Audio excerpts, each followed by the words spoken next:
64 days until Yukon River Quest 2026.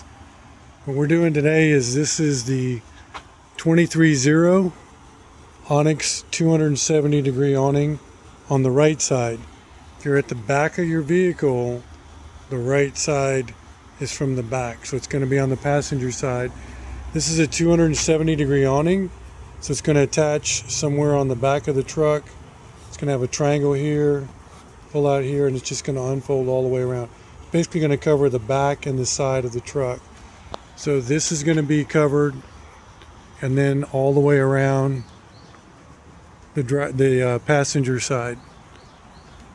So what I'm going to do now is I've got a Front Runner 270 awning quick release bracket. There's the part number RRAC323. Front Runner is the brand of roof racks that I have.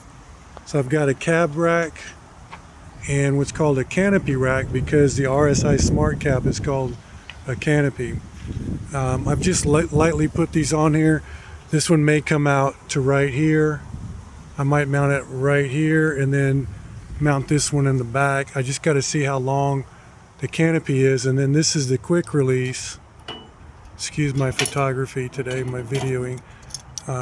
So that's going to be mounted, and this is going to be mounted to the awning itself. And then we'll just come up here and hang on these holes, and then quick release, and you can lock it in place. That's what I'm going to be working on today. The concerns I have are my table. So I got my table latch right here. This lifts up, table slides out.